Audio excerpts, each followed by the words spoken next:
وملائكته يصلون على النبي يا أيها الذين آمنوا صلوا عليه وسلموا تسليما محبت درود پڑھی اللهم صل على سيدنا مولانا محمد وعلى آل سيدنا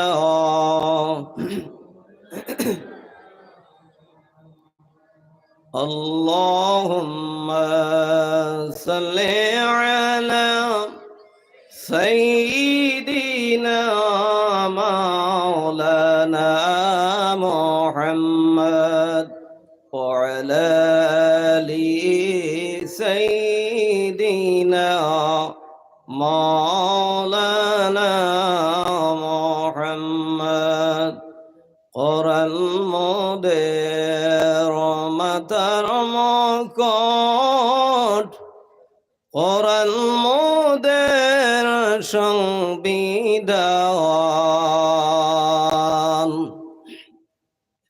কোরআন মোদের মাতার মকট কোরআন মোদের সংবিধান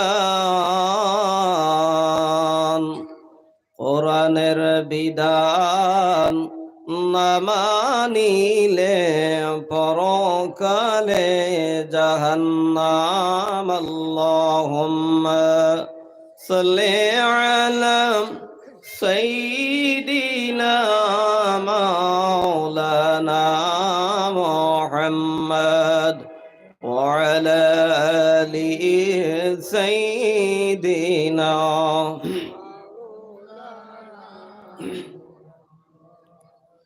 और मरिसनाय और बेदीन कलिजा मोर सिड़े जाय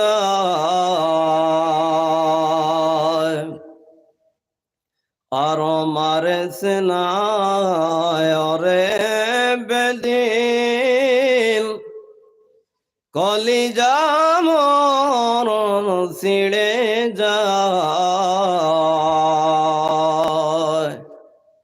মনাই রে বাফনাই রে এতিম নবী এদরায় আল্লাহুম্মা সাল্লি আলা সাইয়্যিদিনা মাওলানা মুহাম্মদ ইদিনা মাওলানা মুহাম্মদ রহমতেরি নবী আমরার বরকতেরি খাজিনা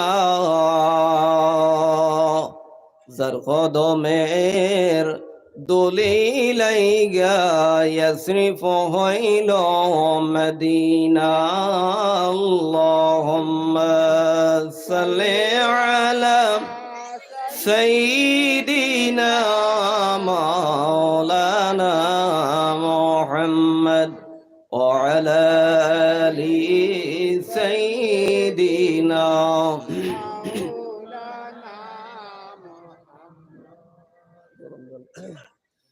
একটু জিকির করি লা ইলাহা ইল্লাল্লাহ লা ইলাহা ইল্লাল্লাহ লা ইলাহা জোরে লা ইলাহা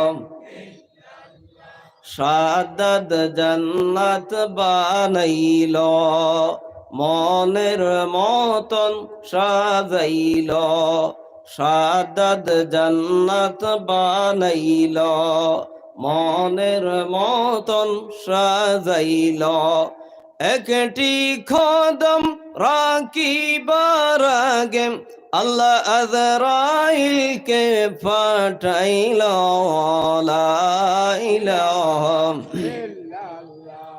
লা ইলাহা ইল্লাল্লাহ লা ইলাহা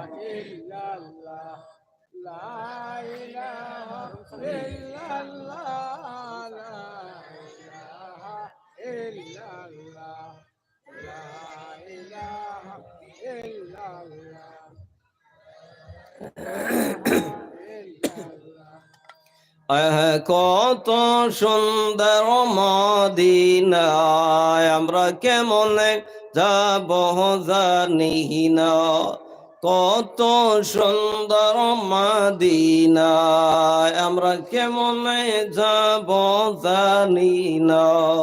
দয়াল আল্লাহ দয়া করো, মাহবুব আল্লাহ নসিব করো, পোড়াও মনের বাসনা লা ইলাহা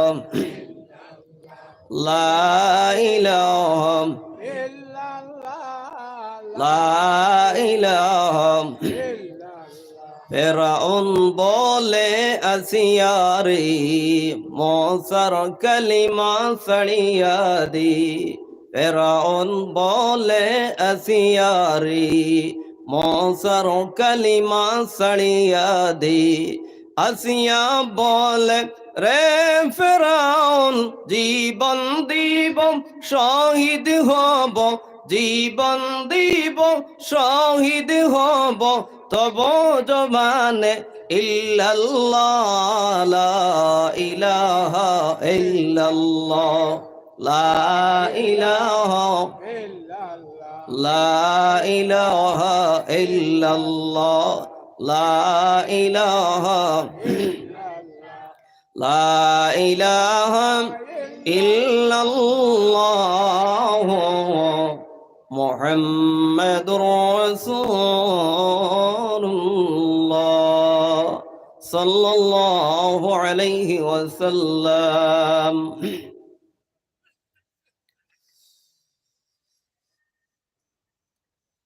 মাদ্রাসার নাম কোথায়?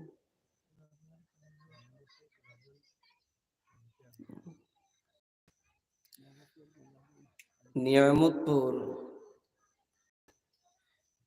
হাজি গুলাবজান বিবি বালিকা ও হাফিজিয়া মাদ্রাসার বাৎসরিক ওয়াজ ও ইসলামী মহাসম্মেলনে সম্মানিত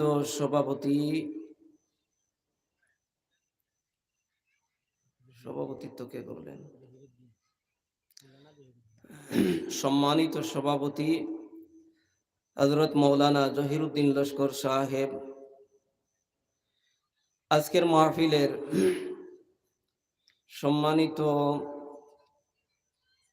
প্রধান অতিথি যিনি বাংলাদেশ থেকে আগত,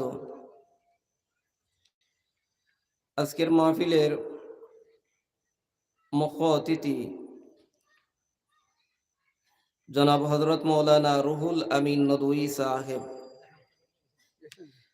উনি গতকালকে আলোচনা পেশ করে চলে গেছেন। তো সম্ভবত 2 দিনের মাহফিল অনেক উলামায়ে কেরাম আলোচনা পেশ করে চলে গেছেন। লিফলেট অনুযায়ী যে সকল উলামায়ে কেরাম বৃন্দ বাকি আছেন, তাছাড়া আমার সামনে বসা মুরব্বিয়ানে আযম, উলামায়ে হযরত, যুবক ভাইয়েরা, পর্দা নিশিন শ্রদ্ধা আমা ও বোনেরা, মহান আল্লাহ তাবারাকা ওয়া তাআলার দরবারে অসংখ্য অগণিত শুকরিয়া আদায় করি যে মহান আল্লাহ পাক আপনাকে আমাকে কোরআন সুন্নাহর ডাকে সাড়া দিয়ে আল্লাহর কোরআনকে ভালোবেসে, আল্লাহর রসুলকে ভালোবেসে, আল্লাহর প্রতি অন্তরের মধ্যে ভয় নিয়ে আল্লাহকে পাওয়ার উদ্দেশ্যে এই মাদ্রাসা সংলগ্ন ময়দানে আসার মতন, বসার মতন যে মহান মালিক আপনাকে আমাকে তৌফিক দিলেন, আপনারা খুশি না বেজার? আপনারা জোরে বলতে হবে, খুশি না বেজার? মাশাআল্লাহ। অনেক মানুষ ইচ্ছা ছিল আসার, কিন্তু মহান আল্লাহ পাক তাকে এই জায়গায় মতো আসার কোনো সুযোগ দেয় নাই।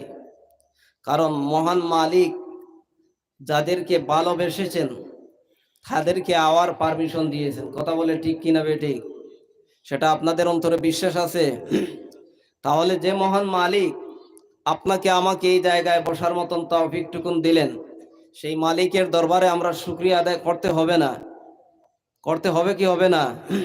তাহলে আল্লাহর শুকরিয়া, আল্লাহর প্রশংসা যদি আমরা উচ্চারণ করে আদায় করি, লাভ হবে না ক্ষতি হবে? লাভ হবে। এমন লাভ যেই লাভ পেয়েছিল কর্ণাটকের ছোট্ট একটা মেয়ে। গোটা ওয়ার্ল্ডের মধ্যে সে সুনাম তার বাড়িয়েছিল। কথা বলেন ঠিক কিনা বেটি? কর্ণাটকের মেয়ের সামনে যে বাতিলপন্থী যারা এসেছিল তাদেরকে হারাবার জন্য যে আল্লাহু আকবারের যে তাকবীরটুকু দিয়েছিল, এই তাকবীরটাই যথেষ্ট, আর কিছুই লাগে না। কথা বলেন ঠিক কিনা বেটি? যে জবান দিয়ে যেই তাকবীরটা বের হলো, এই আল্লাহু আকবারের ধ্বনি, সেই মেয়েটা গোটা ওয়ার্ল্ডের মধ্যে ভাইরাল হয়ে গেছে। তো আমরা মহান মালিকের প্রশংসা আস্তে করব না জোরে করব? মহান মালিক ছোট না বড়?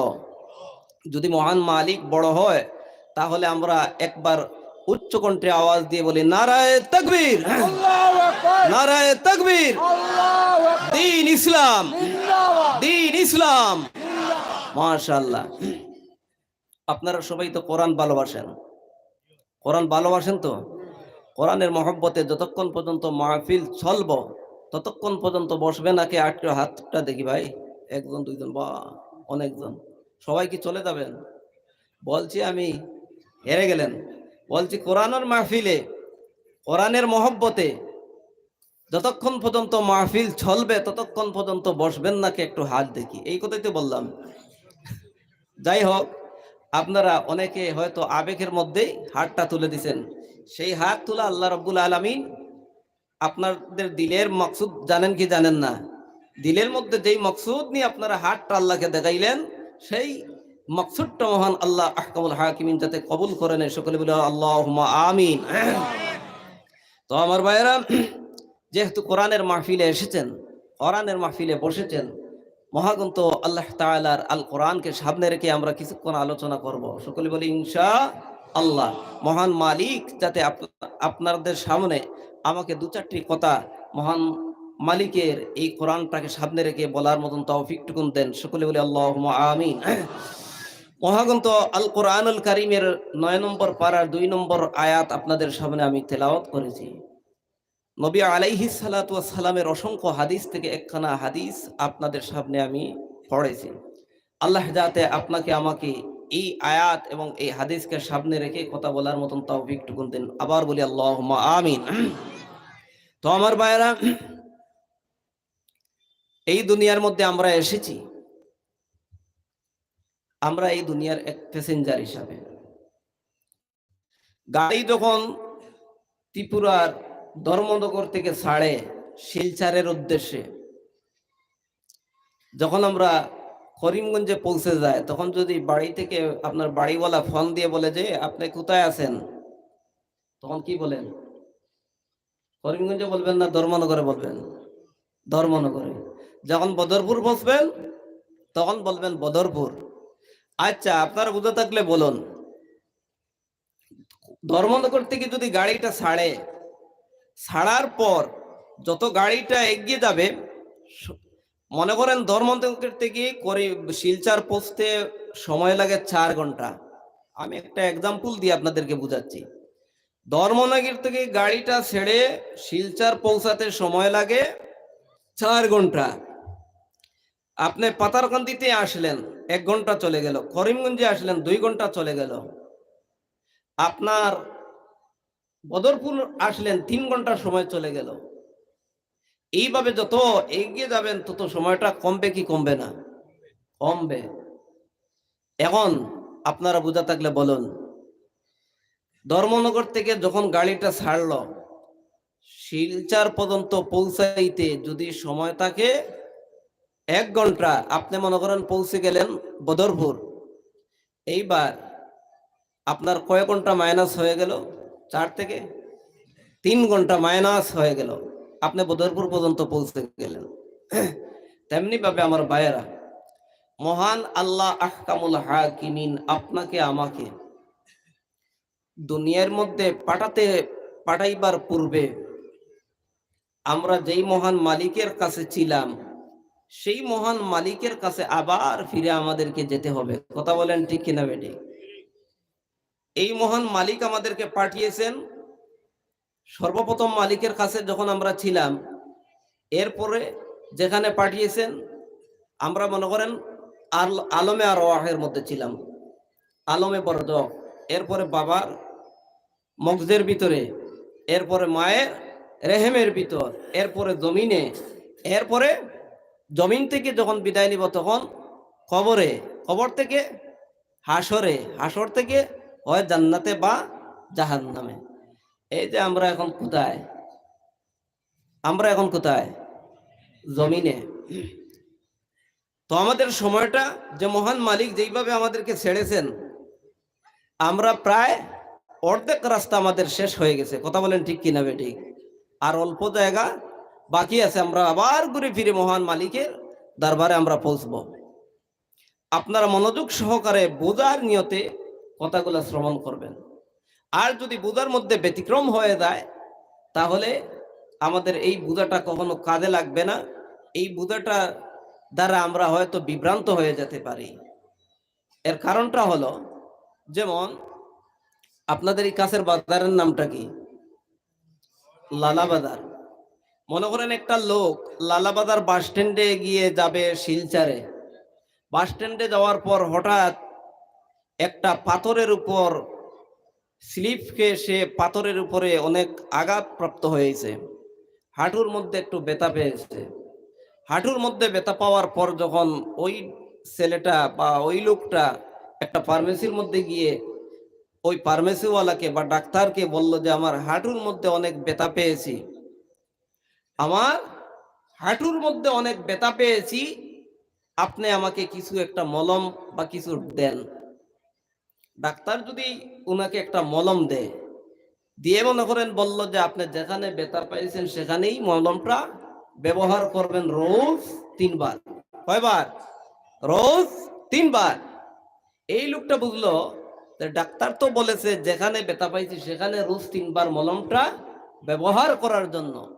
ওই লোকটা মনে করেন মলমটা হাতের মধ্যে নিয়ে, তার তো চিন্তা ভাবনা, আমি ওই লালা বাস স্ট্যান্ডে ব্যথা পেয়েছি একটা পাথরের উপরে। সকালবেলা 8টার দিকে যায়, মলমের মুখ খুলে খুলে এইভাবে পাথরের উপর এইভাবে মালিশ করতে থাকে। আবার দুপুরবেলা যায়, গিয়ে আবার এই পাথরের কাছে বসে বসে এইভাবে পাথরের উপর এইভাবে মলমটা মালিশ করে। আবার রাতের বেলা যায়, গিয়ে এইভাবে মলমটা মালিশ করে। এই মাত্র 2-3 দিন পার হয়ে গেল, তার পায়ের তো ব্যথার এদিক সেদিক হয় নাই। হবে? দৌড় মেরে ডাক্তারের কাছে চলে গেল, গিয়ে বললো ডাক্তার কি আদে বাদে মলম দিলেন, 2-3 দিন পার হয়ে গেল, আমার তো কোনো পরিবর্তন আসে নাই, কি মলমটা দিলেন আমাকে? ডাক্তার ভাবলো রে, এত ভালো মলম দিলাম, এত দামি মলম, আমার তো মলমে কাজ হওয়ার না হওয়ার তো কোনো কারণ নেই, সমস্যা কিটা? তখন বলল যে দেখি কোথায় ব্যথা পেয়েছো, কারণটা কি? তখন বলল বের হয়ে আসেন। ডাক্তারকে বলল বের হয়ে আসেন। তখন ডাক্তার বলল আরে মিয়া বের হবো কেন, এদিকে দেখাও তো, একটু আসো তো দেখি কোথায় ব্যথা পেয়েছো। তো বললাম আমি ব্যথা যেখানে পেয়েছি সেখানে তো আমাকে আপনাকে যেতে হবে। বললো কোথায়? বললো যে এই যে বাস স্ট্যান্ডে পাথরের উপরে তো আমি ব্যথা পেয়েছি। তো বললো মলমটা কি করছো? বলে মলমটা তো রোজ 3 বার আপনি যেইভাবে বলেছেন সেইভাবেই তো আমি পাথরের উপর মালিশ করে দিয়েছি। বললো বেটা বেকুব, মলমের উপর ওই পাথরের উপর কি মলমটা ব্যবহার করলে তোমার পায়ের রোগ ভালো হবে?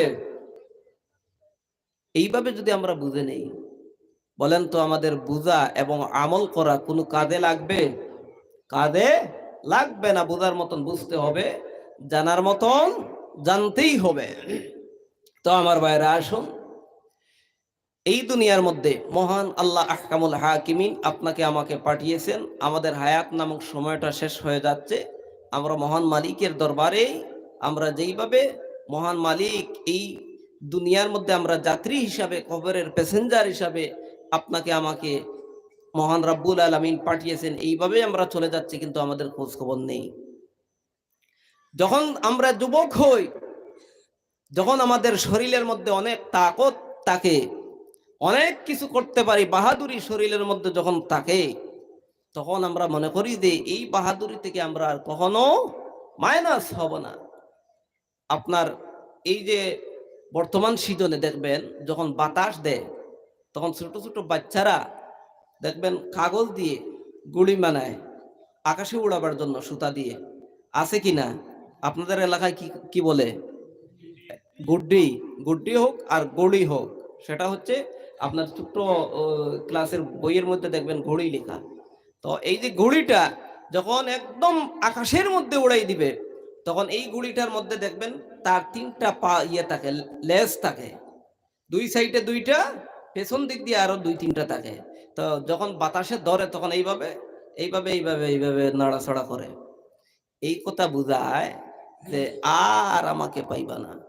যেই ছেলেটা ওই গুলিটাকে উড়াইলো আকাশের মধ্যে, তখন বলে যে আর আমাকে পাইবা না, এইভাবে বুঝাইতে থাকে। যখন সেই ছেলেটা আস্তে আস্তে এইভাবে সুতাটাকে এইভাবে ঘুরে ঘুরে ঘুরে ঘুরে ঘুরে ঘুরে ঘুরে মাথার মধ্যে, মাথার উপর পর্যন্ত নিয়ে আসে, তখন কি বলে? তখন দেখবেন এইভাবে একটা এসকাতে এইভাবে দিয়ে মুখ নিচে দিয়ে আপনার কাপ মধ্যে পড়ে দেয়। ঠিক কিনা বে ঠিক? বুঝলেন? তখন কি বুঝায় যে আহারে এখন তো আর কিছুই করার না, এই চলে আসলাম। বুঝলেন? তেমনি মুসলমান ভাইরা, এই দুনিয়ার যত মানুষ আল্লাহ রাব্বুল আলামিন মানুষের মধ্যে শক্তি দিয়েছেন, মানুষের মধ্যে ক্ষমতা দিয়েছেন, হাতের সার্ভিস ভালো দিয়েছেন, চোখের সার্ভিস ভালো দিয়েছেন, কানের সার্ভিস ভালো দিয়েছেন, সমস্ত অঙ্গ প্রত্যঙ্গ গুলার সার্ভিস সুষ্ঠু সুন্দরভাবে ভালো দিয়েছেন। মহান মালিক আল্লাহ রাব্বুল আলামিনের হুকুম পরিপূর্ণভাবে মানার জন্য আমার মুসলমান ভাইরা, এই মাইকওয়ালা যিনি মাইক সৃষ্টি করেছে, মাইকের সমস্ত পার্টস গুলো নতুন ভাবে সুন্দরভাবে ফিটিং করার অর্থ হলো মাইকের সাউন্ডটা সুন্দরভাবে সার্ভিস দিবে। তেমনি ভাবে আমার আল্লাহ রাব্বুল আলামিন এই দুনিয়ার মধ্যে সমস্ত মানুষ জাতিগুলোকে মহান আল্লাহ রাব্বুল আলামিন তার সমস্ত অঙ্গ প্রত্যঙ্গ গুলাকে সুন্দরভাবে ফিট করেছেন। এই ফিট করার, এই সুস্থ রাখার অর্থ হলো আমার বান্দা আমার দরবারে সুন্দরভাবে আমার হুকুমগুলোকে মানবে, পরিপূর্ণভাবে আমার ইবাদতের মধ্যে নিয়োগ থাকবে। আমার বান্দাগুলো আমাকে সুন্দরভাবে উচ্চারণ করে আমি আল্লাহকে আল্লাহ বলে সুন্দর জবান দ্বারা সুন্দর ভাষায় আমি মহান মালিককে ডাক দিবি। এইভাবে মুসলমান ভাইরা, আল্লাহ রাব্বুল আলামিন দুনিয়ার সমস্ত মানুষগুলোর সুষ্ঠু সুন্দরভাবে রাখার অর্থ হলো আমার বান্দার অঙ্গ প্রত্যঙ্গ দ্বারা আমার কাজের মধ্যে আমার বান্দাগুলো নিয়োজিত থাকবে। বলেন আল্লাহু আকবার। আমার মুসলমান ভাইরা, এরপর যদি মহান মালিকের দরবারে আমরা নিমুখ হারামি করি, মহান মালিকের হুকুম পরিপূর্ণভাবে দুনিয়ার মধ্যে মানতে পারি নাই, মহান মালিকের হুকুমকে যদি আমরা অবহেলা করে অমান্য করে আমরা অন্য দিকে তাকিয়ে যাই, অন্য কাজের মধ্যে যদি আমাদের এই সময়গুলোকে যদি ব্যয় করি, মহান মালিক দুনিয়ার মধ্যে আপনার আমার এই সুন্দর পার্টস গুলো, এই সুন্দর দেহগুলো আস্তে আস্তে মহান মালিকের গজব দ্বারা, মহান মালিক রব্বুল আলামিনের আযাব দ্বারা আপনার আমার পার্টস গুলোকে নষ্ট করে নিবে। বলেন নাউযুবিল্লাহ। ও মুসলমান ভাইয়েরা, আপনার আমার বাড়িঘরের মধ্যে অস্ত্র, যেই অস্ত্রগুলো আমরা ব্যবহার করি, এই অস্ত্রগুলো যদি আমরা সঠিকভাবে ব্যয় না করতে পারি, সঠিকভাবে কোনো কাজের মধ্যে লাগাইতে না পারি, এই সুন্দর সিস্টেম করে যদি ওই অস্ত্রগুলো রেখে দেই, কিছুদিন পর দেখবেন ময়লা লেগে গেছে, জঙ্গার লেগে গেছে। তেমনি ভাবে আমার আল্লাহ রাব্বুল আলামিন আপনাকে আমাকে এত বড় নিয়ামত, এত বরকতময় জিনিস দ্বারা দুনিয়ার জমির উপরে আপনাকে আমাকে আল্লাহ রাব্বুল আলামিন সৃষ্টি করেছেন, ওই জিনিসগুলো যদি আমরা আল্লাহর কাজে না লাগিয়ে দিতে পারি, তাহলে এই জিনিসগুলো আল্লাহ রাব্বুল আলামিন গজব দিয়ে ধ্বংস করে নেন। নাউযুবিল্লাহ। দেখবেন দুনিয়ার মধ্যে ক্যান্সার রোগ বের হয়ে গেছে। আজ থেকে 30 বছর আগে ক্যান্সারের হার এমন বেশি ছিল না। আস্থা গ্রামগঞ্জে, আস্থা অঞ্চলের মধ্যে খোঁজ করে ক্যান্সার রোগী পাওয়া যেত না। কথা বলেন ঠিক কিনা বেটে? এখন আপনার প্রতিটা গ্রামের মধ্যে 5 জন, 6 জন, 10 জন, 8 জন ক্যান্সার রোগী হয়। কথা বলেন ঠিক কিনা?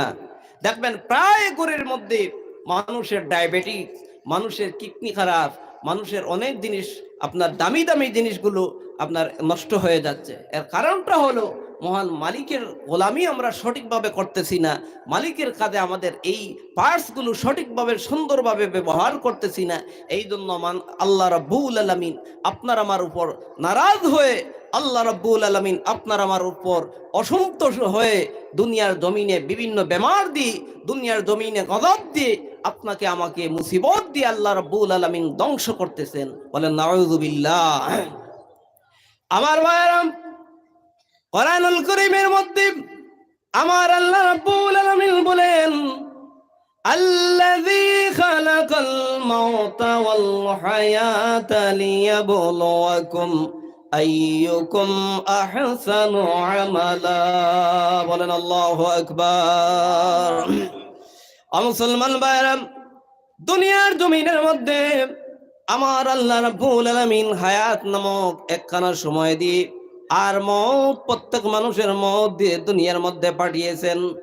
এই হায়াত নামক সময়ের ভিতরে আমরা মালিকের দরবারে গোলামি করব, মালিকের কাছে পরীক্ষা দেব।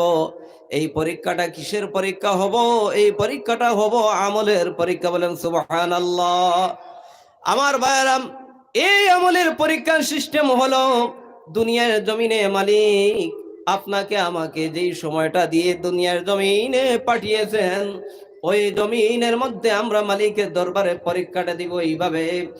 আল্লাহ রাব্বুল আলামিন দুনিয়ার জমিনে যে হায়াত নামক সময় দিয়েছেন 70 বছর, হায়াত নামক সময় দিয়েছেন কাউকে 80 বছর। এই দুনিয়ার জমিনে মুসলমান ভাইরা, আমরা এসেছি সিরিয়াল অনুযায়ী। দুনিয়ার জমিনে যদি হিসাব নেন, দেখবেন সর্বপ্রথম আপনার দাদা দুনিয়ার জমিনের মধ্যে এসেছেন, দাদার পরে বাবা এসেছেন, বাবার পরে বড় ভাই এসেছেন, বড় ভাইয়ের পরে দেখবেন খোঁজ নেবেন বড় বোন এসেছেন, এরপরে আমি এসেছি, এরপরে আমার ছোট ভাই বা ছোট বোন এসেছে। কিন্তু এই দুনিয়ার জমিন থেকে যখন আল্লাহর দরবার, আল্লাহর কাছে আমরা যখন যাব, তখন কোনো সিরিয়াল থাকবে না। সিরিয়াল ছাড়া মুসলমান দুনিয়ার জমিন থেকে আপনি আমি বিদায় নিয়ে যেতে হবে। দুনিয়ার জমিনে সুপারিশ করে, দুনিয়ার জমিনে ক্ষমতার বাহাদুরি দিয়ে এমন কোন লোক দুনিয়ার জমিনে থাকার মতন কোনো ক্ষমতা হবে না। কথা বলেন ঠিক কিনা বেঠিক? মুসলমান ভাইরা, এই দুনিয়ার মধ্য থেকে আল্লাহ রাব্বুল আলামিন যাকে যতদিন হায়াত নামক সময় দিয়েছেন, ওই হায়াত নামক সময়টা যখন শেষ হয়ে যাবে, তখন দুনিয়ার জমিন থেকে আপনি আমি বিদায় নিয়ে যেতে হবে। এটাই স্বাভাবিক। কুল্লু নাফসিন যায়িকাতুল মাউত। দুনিয়ার জমিনে আল্লাহ রাব্বুল আলামিন যত প্রাণী সৃষ্টি করেছেন, সমস্ত প্রাণীগুলো অবশ্যই মৃত্যুর স্বাদ গ্রহণ করতে হবে। বলেন আল্লাহু আকবার। মুসলমান ভাইরা, এই দুনিয়ার মধ্যে পরীক্ষাটা দিব মহান মালিকের দরবারে এইভাবে।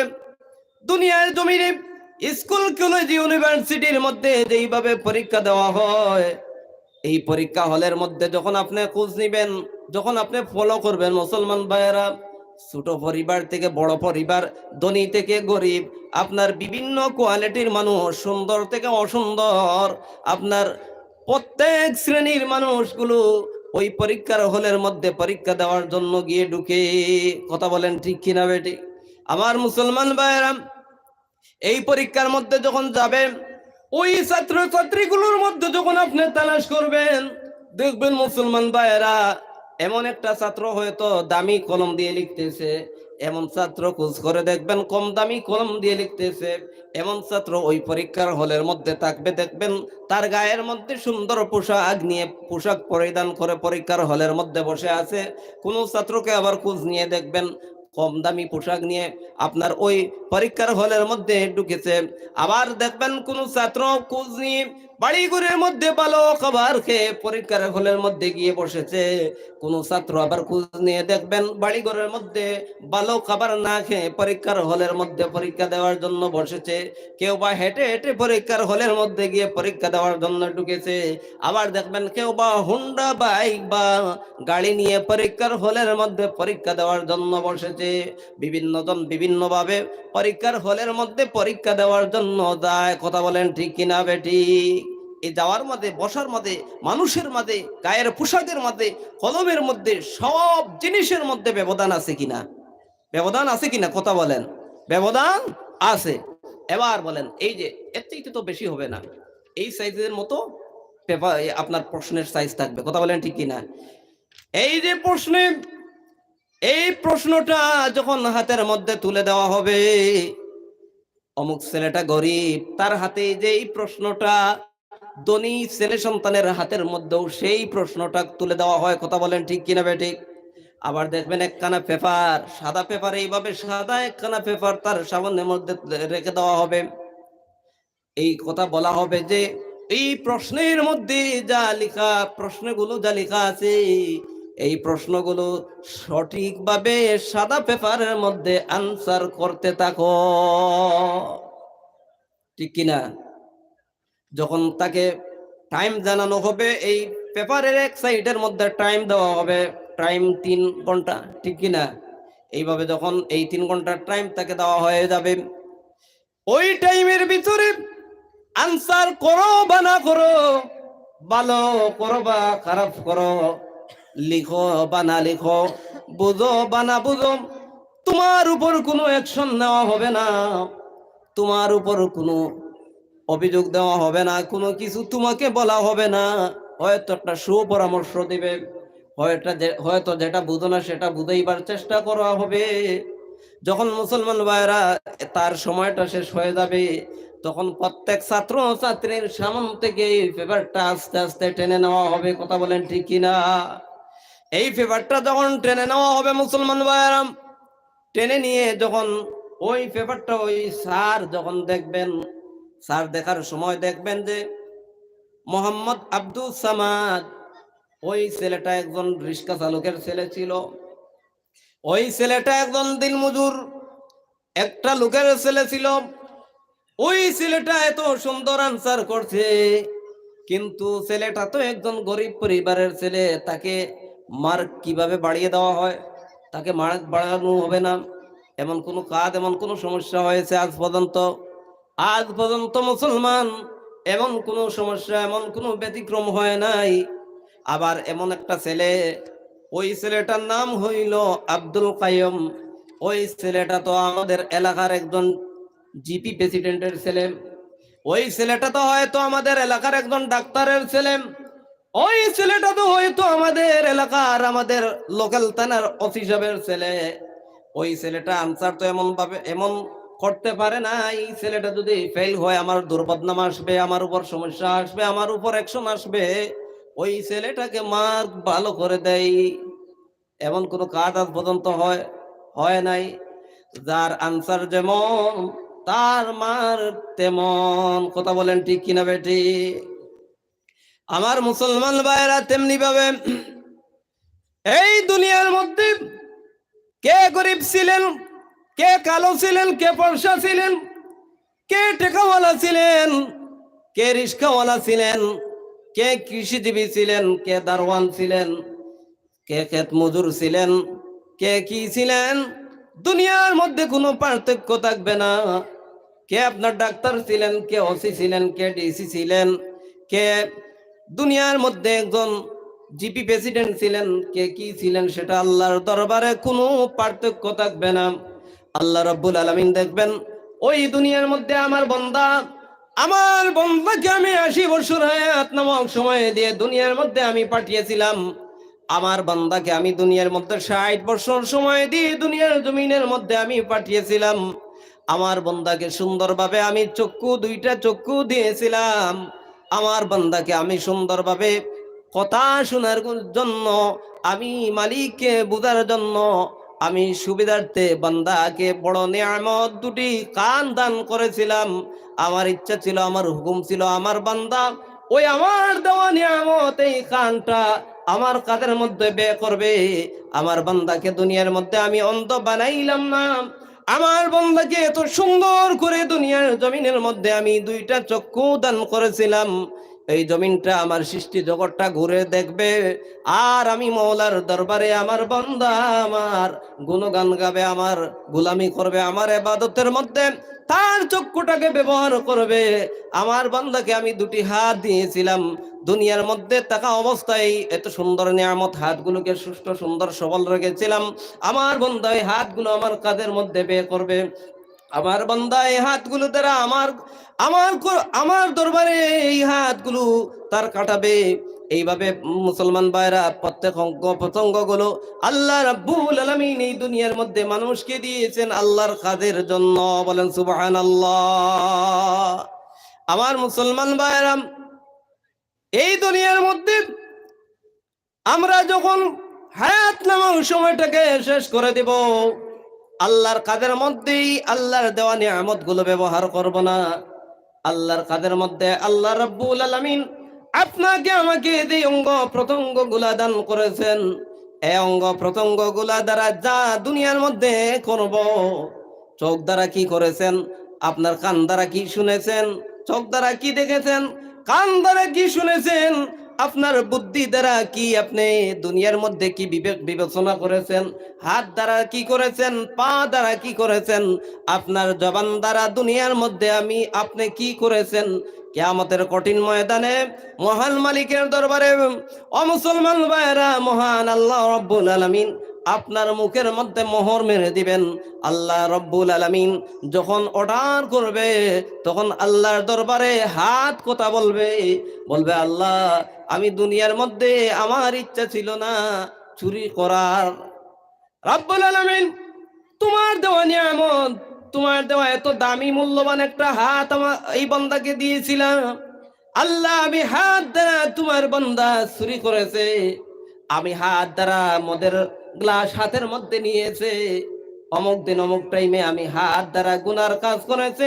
ও মুসলমান ভাইরা, এই দুনিয়ার মধ্যে আমি যেই সময় যেই মুহূর্তে যেইভাবে গুনার কাজ করব, আল্লাহ রাব্বুল আলামিনের মাধ্যম দিয়ে, আল্লাহ রাব্বুল আলামিন ফেরেশতার মাধ্যম দিয়ে, আল্লাহর কুদরতি ক্যামেরা দ্বারা ছবি সহকারে মহান মালিক ক্যামেরা বন্দি করে নিবে। বলেন নাউযুবিল্লাহ।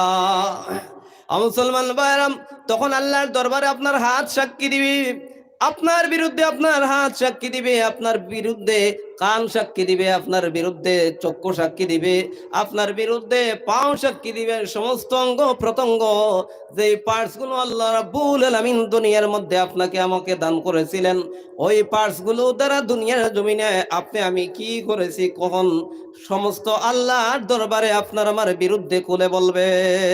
তখন আফসোস করব, আয় হায় হাত রে, এত মহব্বতের হাত ছিল দুনিয়ার জমিনে, ও হাত যখন কেটে যেত, হাতটার মধ্যে যখন একটু আঘাত পেয়ে যেতাম, সঙ্গে সঙ্গে ডাক্তারের কাছে নিয়ে এই হাতকে আমি সুষ্ঠু সুন্দর করে এই হাতের চিকিৎসা করে নিয়ে আসতাম। চোখের মধ্যে অল্প কুচা খাওয়ার পর চোখের মধ্যে আপনি যত্ন সহকারে চিকিৎসা করার চেষ্টা নেই। মুসলমান ভাইরা, ওই মায়ের অঙ্গ প্রত্যঙ্গ গুলো আপনার বিরুদ্ধে কিয়ামতের কঠিন ময়দানে সাক্ষী দিবে।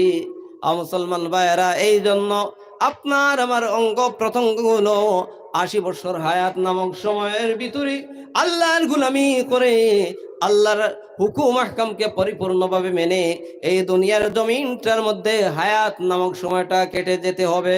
বলেন আল্লাহু আকবার। আমার ভাইরা, পরীক্ষাটা হবে এইভাবে, এই দুনিয়ার মধ্যে আমি হায়াত নামক যে সময়ের ভিতরে আছি, আল্লাহ রাব্বুল আলামিন পরীক্ষা নেবেন, আপনার ইমানের পরীক্ষা। এই ইমানের পরীক্ষাটা কিভাবে হবে? যখন দুনিয়ার মধ্যে আপনি আমি সম্পদের মালিক আছি রে মুসলমান বাপজানেরা, আল্লাহ রাব্বুল আলামিন একটা হঠাৎ আপনার একটা গরু মেরে নিবেন। যখন গরুটা মরে গেল তখন অনেক মানুষ আফসোস করে, আয় হায়, আল্লাহর ওয়াস্তে তো দিতে আর কম দেই নাই, আল্লাহর গোলামি করতে তো আর কম করি নাই, নমাজ পড়তে তো কম করি নাই, মানুষের মতন তো হারাম হারাম নিয়ে আমি যুক্ত থাকি নাই, মানুষের মতন তো আমি মানুষের ক্ষতির মধ্যে যাই নাই, সর্বদা সর্বক্ষণ আল্লাহ রাব্বুল আলামিনকে তো রাজি খুশি করার চেষ্টা করি। এরপরে হঠাৎ আমার গরু মরে গেল, আল্লাহ এই কাজটা কি করলো? অনেকের মনের মধ্যে আসে না? তখন মুসলমান বাপজানেরা, তখন সবর করতে হবে। এইভাবে সবরটা এইভাবে করতে হবে। হয়তো মহান মালিক এই দুনিয়ার মধ্যে আমার উপর আরো বড় মুসিবত আসার কথা ছিল, হয়তো আল্লাহর সন্তুষ্টি লাভ করেছি এইভাবে, এই জন্য মহান মালিক এই গরুটা দুনিয়ার মধ্য থেকে তুলে নিয়ে আমার বড় মুসিবতটাকে আটকাইয়া রেখেছেন। এইভাবে অন্তরের মধ্যে আপনি আমি এই চিন্তা এবং ভাবনা করে নিতে হবে। আমার ভাইরা, হঠাৎ আপনি অসুস্থ হয়ে গেলেন, মহান মালিকের দরবারে আপনি এইভাবে শুকরিয়া আদায় করবেন, সবর করবেন। আল্লাহ, তুমি যেইভাবে আমাকে অসুস্থ বানিয়েছ, আল্লাহ না জানি হয়তো আমার কোনো গুনার কারণে, আমার কোনো নাফরমানির কারণে হয়তো আমি দুনিয়ার মধ্যে তোমার কোনো নাফরমানি করেছি অজানা। আল্লাহ, তুমি আমার উপর সন্তুষ্ট হয়ে এই নিয়ামত বেমার থেকে আমাকে শিফা করে দাও। এইভাবে আল্লাহর দরবারে সবরের দোয়া করতে হবে। আমার ভাইয়েরা, এইভাবে যদি আপনি আমি সবর করে নেই, আল্লাহ বেমার দিয়ে আপনাকে পরীক্ষা নিবেন, এই পরীক্ষার মধ্যে কামিয়াবি হয়ে যাব। আপনার মালকে ধ্বংস করে আল্লাহ রাব্বুল আলামিন আপনাকে পরীক্ষা করে নিবেন। এইভাবে যদি আমরা এই মালের সবর করে নিতে পারি, আল্লাহর দরবারে যদি সেইভাবে সবর করে নিতে পারি, আর আল্লাহর গোলামির দিকে যদি আরো এগিয়ে যেতে পারি, আল্লাহ রাব্বুল আলামিনের দরবারে আপনার এই পরীক্ষাটার মধ্যে কামিয়াবি হয়ে যাওয়া সম্ভব হয়ে যাবে। মুসলমান ভাইরা, মহান আল্লাহ রাব্বুল আলামিন আপনাকে আমাকে পরীক্ষা নেবেন, আরো বিভিন্ন জিনিসের মাধ্যম দিয়ে আপনার উপর বিভিন্ন সমস্যা নিয়ে আল্লাহ রাব্বুল আলামিন পরীক্ষা নেবেন। আপনি যখন মুসিবত দেখবেন, তখন মুসিবত থেকে আল্লাহর দরবারে ফানা চাবেন, আর যত বেশি মুসিবত আসবে তত বেশি করে আল্লাহর দ্বারস্থ হবেন, তত বেশি করে আল্লাহকে স্মরণ করবেন। মুসলমান ভাইরা, যত বেশি মুসিবত আসবে তত বেশি করে যদি আপনি আমি আল্লাহর দরবারে যদি মাফি মাঙ্গি, আল্লাহর হুকুম আহকাম যদি পরিপূর্ণভাবে তত বেশি করি, আল্লাহর গোলামি যদি তত বেশি করতে থাকি, আল্লাহ রাব্বুল আলামিন এর মধ্যে দিয়ে যে পরীক্ষা নিবেন, ওই পরীক্ষার মধ্যে আপনি আমি অবশ্যই কামিয়াবি হয়ে যাব। মুসলমান ভাইরা, তাও শেষ নয়, আল্লাহ রাব্বুল আলামিন আপনাকে আমাকে নামাজের মাধ্যম দিয়ে পরীক্ষা নিবেন। এই নামাজের মধ্যে যখন দাঁড়াবো, তখন আমার অন্তরের মধ্যে কি আছে, আমি অন্তরটাকে সহি করে নামাজের মধ্যে দাঁড়াইলাম কিনা, অন্তরটা আল্লাহর প্রতি তাকওয়া নিয়ে নামাজের মধ্যে দাঁড়ালাম কিনা। মুসলমান ভাইরা, অন্তরের মধ্যে আল্লাহর প্রতি তাকওয়া আছে কিনা সেটা মহান মালিক দেখবে। আপনার অন্তরের খবর মহান আল্লাহ রাব্বুল আলামিন দেখে নিবেন। আল্লাহর দরবারে যখন দাঁড়াবো, তখন আল্লাহর প্রতি আল্লাহর ভয়ে, আর আল্লাহ রাব্বুল আলামিন আমার সামনের মধ্যে আল্লাহ রাব্বুল আলামিন আছেন, আমি কোন সিজদা দিতেছি আল্লাহ রাব্বুল আলামিনের পায়ের মধ্যে।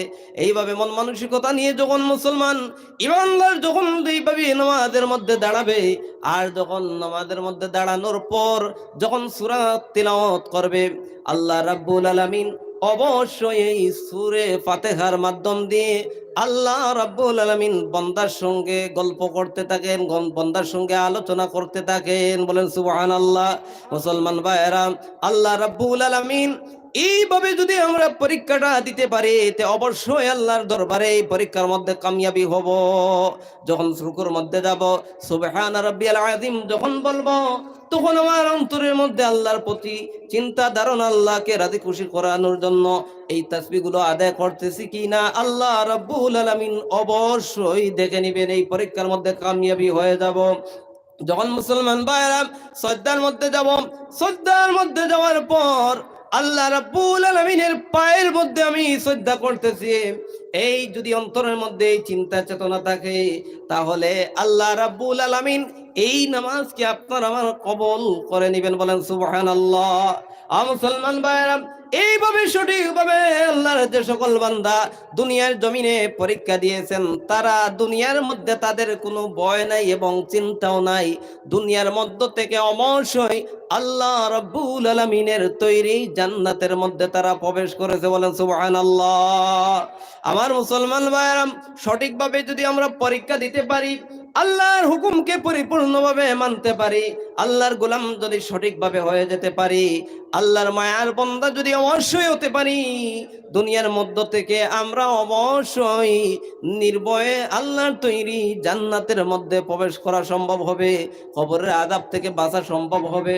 দুনিয়ার মধ্যে যাদের অন্তরের মধ্যে সেইভাবে তাকওয়া এবং চিন্তা ভাবনা ছিল, অবশ্যই দুনিয়ার মধ্যে তাদের কোনো ভয় নাই, তারা কোনো চিন্তার মধ্যে পড়েন নাই।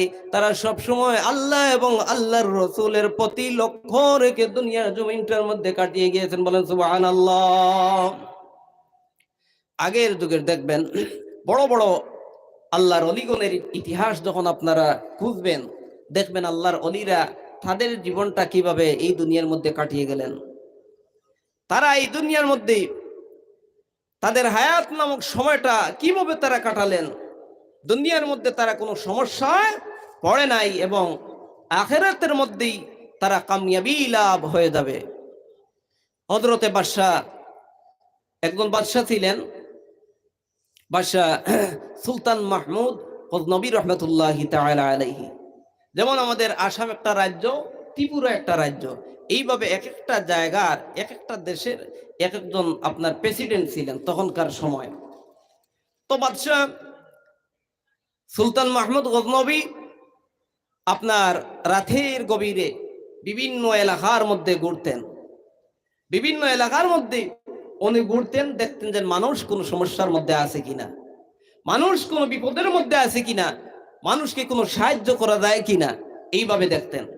আল্লাহর প্রতি ছিল তাদের ভয়, দুনিয়ার কারো প্রতি তাদের ভয় ছিল না।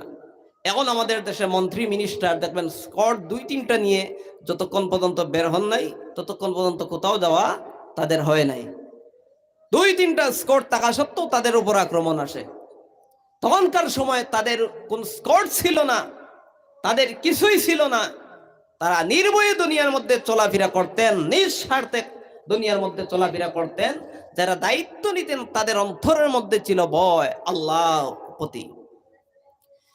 হযরতে বাদশাহ সুলতান মাহমুদ যখন রাতের গভীরে রাস্তা দিয়ে যখন যাওয়া শুরু করলেন, এখন তো মুসলমান ভাইরা ঘন ঘন বাড়ি, ঘন ঘন শহর।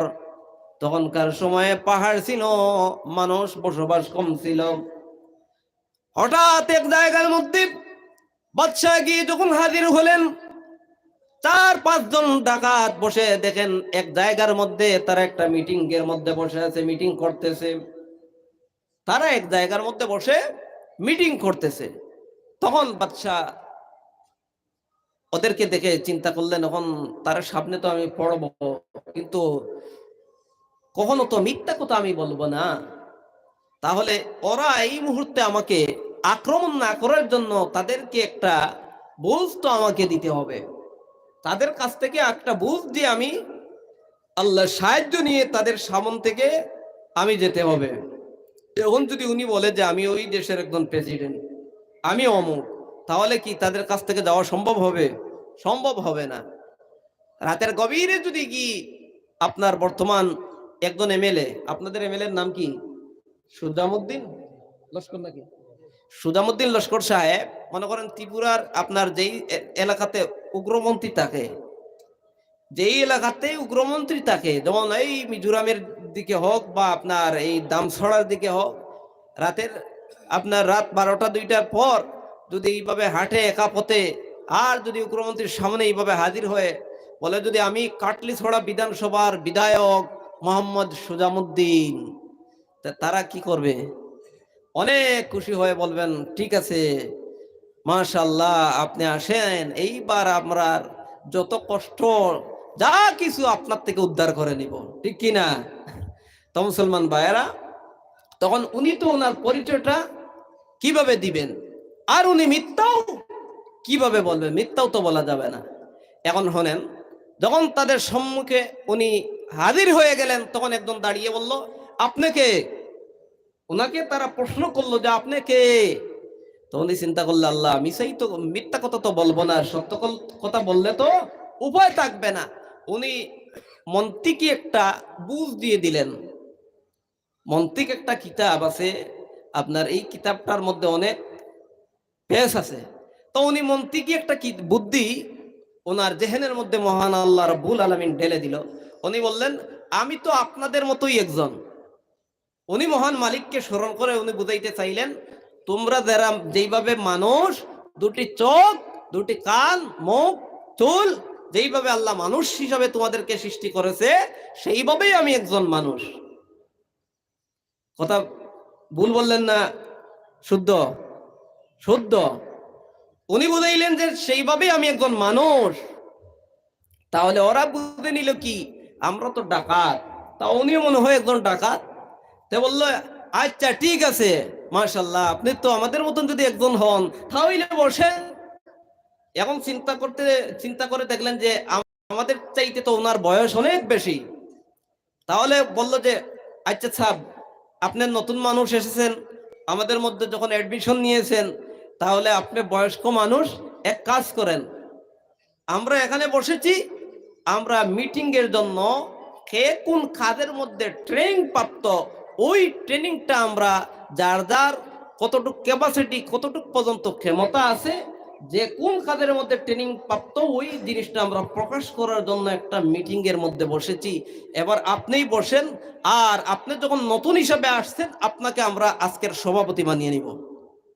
তো ওনাকে সভাপতি বানালো। তাদের মধ্যে যে আপনার সর্দার ছিল, সেই আপনার মিটিংটা পরিচালনা করবে।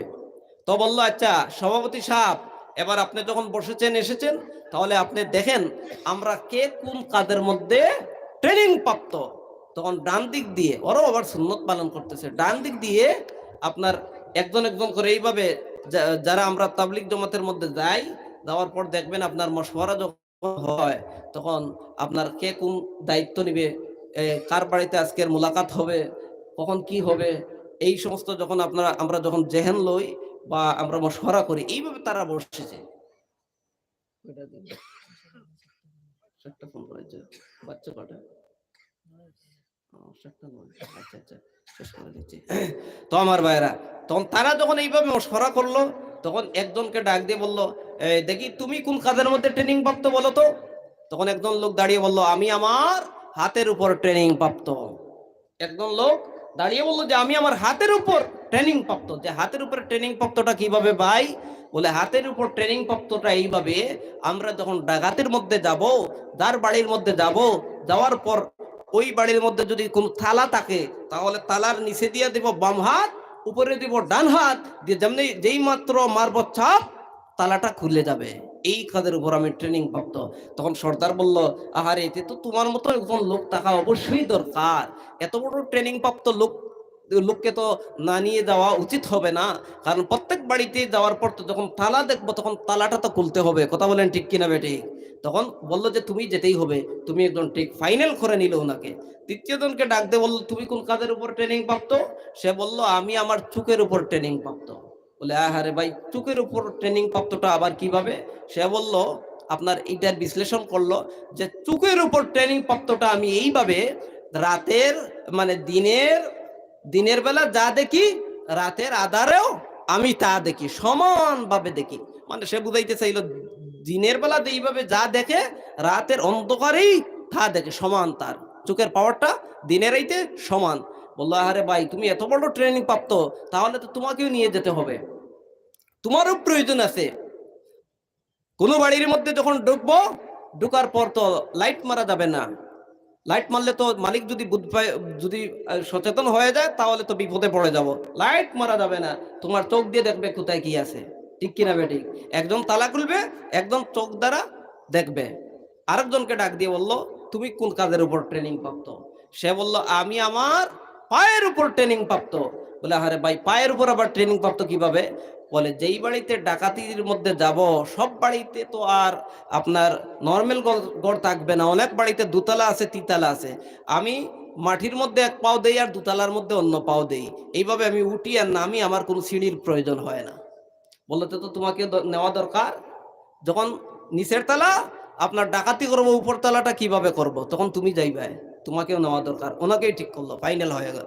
আরো জনকে ডাক দিয়ে বললো তুমি তোমার কোন কাজের উপর ট্রেনিং প্রাপ্ত? সে বললো আমি আমার নাকের উপর ট্রেনিং প্রাপ্ত। করে ভাই রে ভাই, অনেক কিছু ট্রেনিং প্রাপ্ত দেখলাম, কেউ কানের উপর, কেউ চোখের উপর, কেউ আপনার হাতের উপর, কেউ পায়ের উপর, তুমি বলছো নাকের উপর। নাকের উপরটা আবার কিভাবে?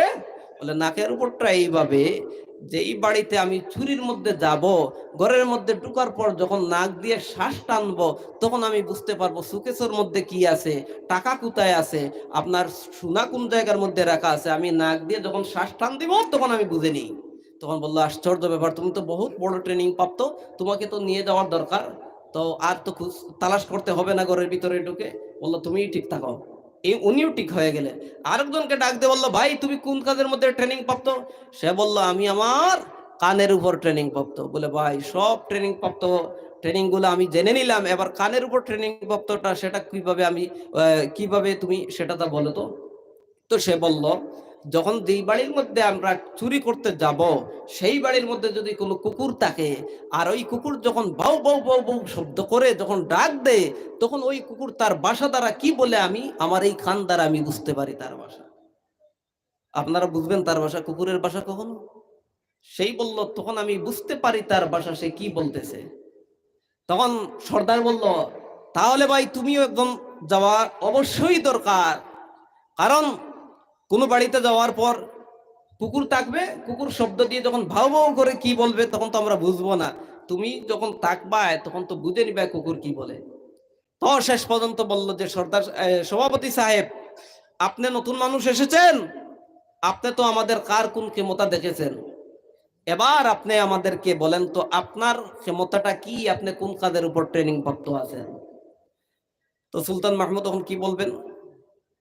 সুলতান মাহমুদ গজনবী ডাক দিয়ে বললেন আরে ভাই আমি তো উনি তো একদম দাড়িওয়ালা, লম্বা দাড়িওয়ালা মানুষ, আল্লাহওয়ালা মানুষ।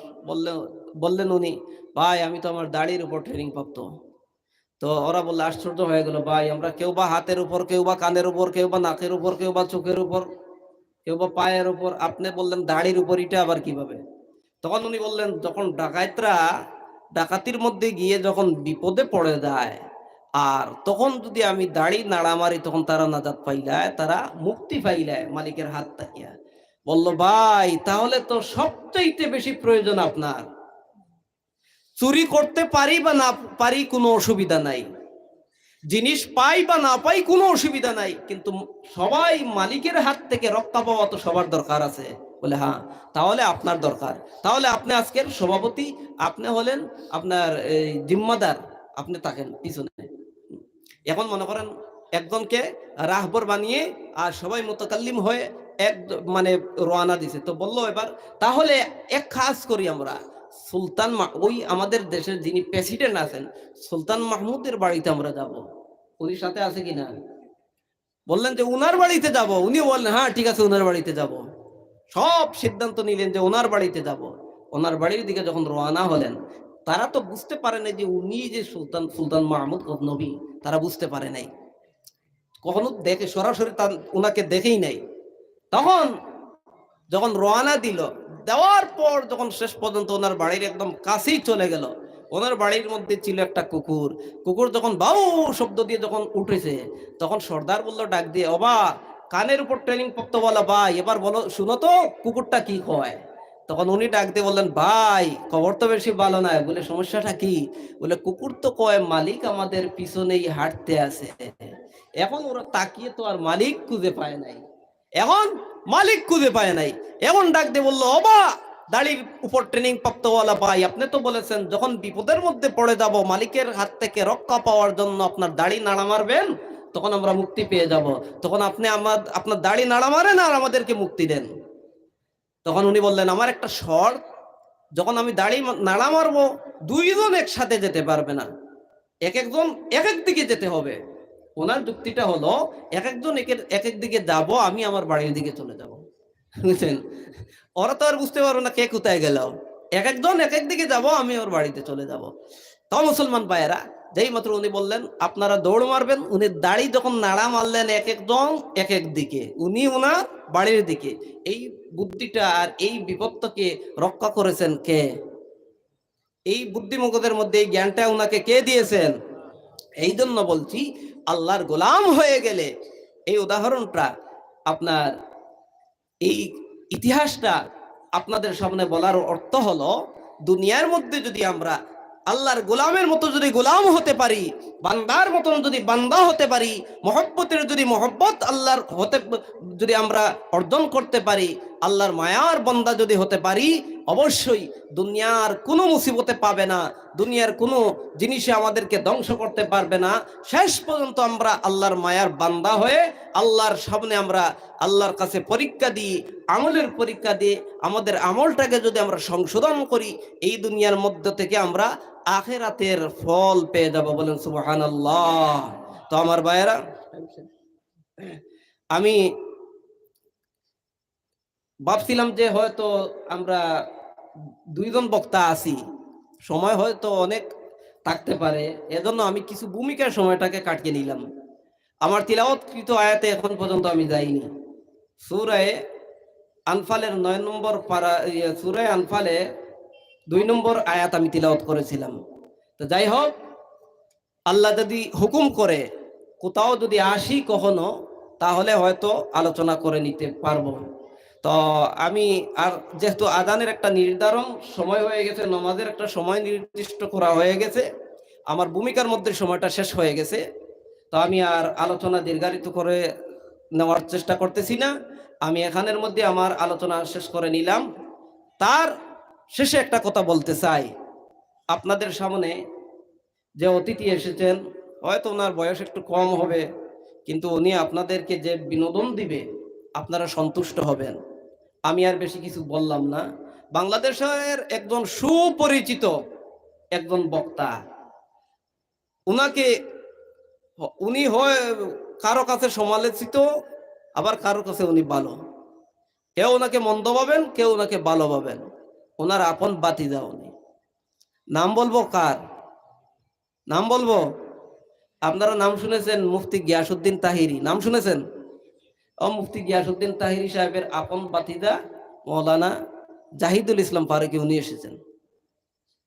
ওনাকে দেখলেই আপনারা বুঝবেন ঠিকই ওনার বাতিজা। ওনার যে পোশাক পাশাক, এগুলো দেখার পরে আপনারা বুঝতে পারবেন।